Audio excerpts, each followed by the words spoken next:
Bonjour à tous et bienvenue dans ce nouvel UFOdio. L'UFOdio, c'est de l'info UFO au format audio. Un article de Tim Macmillan, que vous connaissez sûrement si vous suivez un petit peu le Maybe, qui écrit régulièrement pour The Debrief. Alors dans cet article, Tim Macmillan ne parle pas d'ovnis, d'extraterrestres, mais de quelque chose qui nous intéresse aussi beaucoup, à savoir le cerveau et son évolution assez inexplicable. Un article qui s'appelle « Les gènes qui évoluent le plus rapidement sont liés au Big Bang évolutif du cerveau », une nouvelle recherche qui se penche sur le mystère du développement évolutif rapide et sans précédent du cerveau humain. Bonne écoute!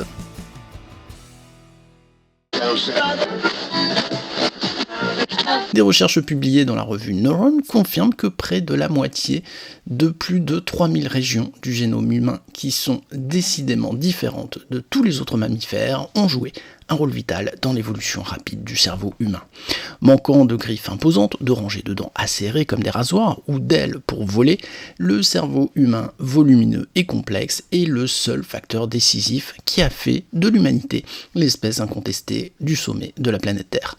En fait, actuellement dépourvus de toute preuve de vie dans la vaste étendue de l'espace, nos cerveaux nous ont offert le titre proverbial de « maître de l'univers ». Les scientifiques ont déterminé qu'il y a environ 800 000 à 200 000 ans, les premiers humains ont subi une période dramatique de changement évolutif, culminant dans la puissance cérébrale inégalée dont nous disposons aujourd'hui.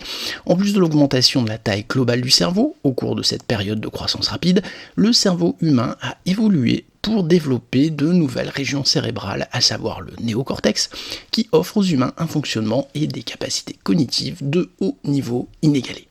Par rapport au processus de sélection naturelle observé chez d'autres animaux, la quantité intense d'évolution dans le cerveau humain dans un laps de temps relativement court pourrait être comparée à la théorie cosmologique de la façon dont l'univers est soudainement apparu, ou ce qu'on appelle aussi le Big Bang. Pourtant, malgré toute notre intelligence, notre ingéniosité et notre créativité, le comment et le pourquoi exactement, ou la base sous-jacente menant à ces changements remarquables dans le cerveau humain, est resté un mystère.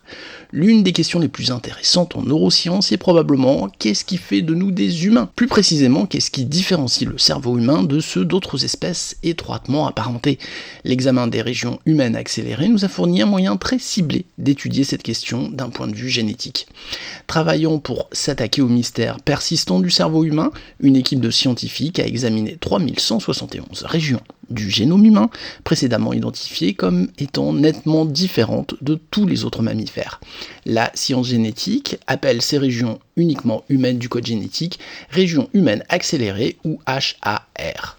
Notre objectif était de combler ces lacunes dans les connaissances sur les HAR qui jouaient un rôle important dans le cerveau et comment, afin que nous et d'autres chercheurs puissions prendre les HAR cérébraux les plus importants et effectuer des tests plus approfondis de leur fonction évolutive, a rapporté le co-auteur de cette recherche, le docteur Hélène De Gennaro.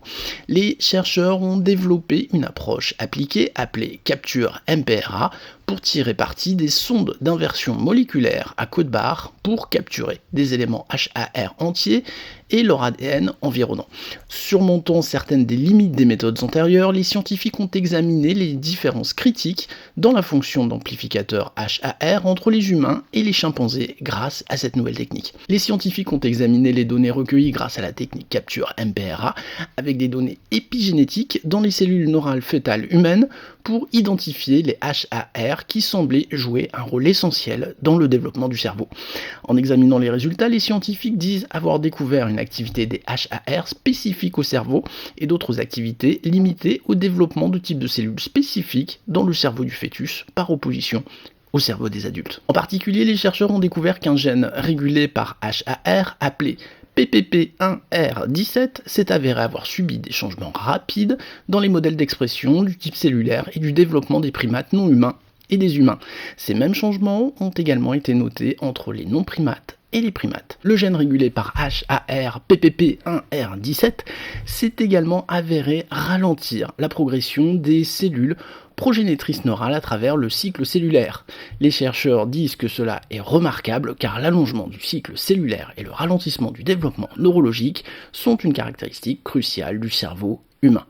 Les chercheurs affirment que les résultats montrent que de nombreux HAR agissent en effet comme des activateurs du développement neurologique. Comme ces séquences humaines divergeaient d'autres mammifères, les scientifiques affirment que les régions génétiques ont considérablement accru leur rôle d'amplificateurs neuronaux. En plus de publier leurs découvertes dans la revue Neuron, les chercheurs ont créé une base de données en ligne facilement consultable appelée HAR Hub, donnant accès aux nouveaux ensembles de données des variations de séquences HAR humaines communes et rares. Servant de ressource ouverte aux collègues scientifiques, les chercheurs affirment que la base de données a déjà fourni des informations intrigantes.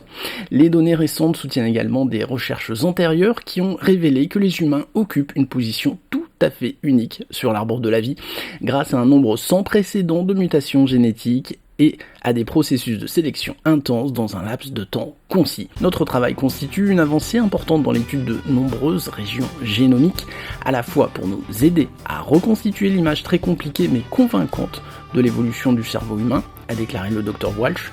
Nos données suggèrent que l'évolution du cerveau humain a impliqué des changements dans des dizaines, voire des centaines de sites du génome, plutôt que dans un seul gène clé. En fin de compte, les découvertes récentes aident à résoudre la question du comment, entourant le Big Bang déroutant du cerveau humain. Le pourquoi reste encore insaisissable.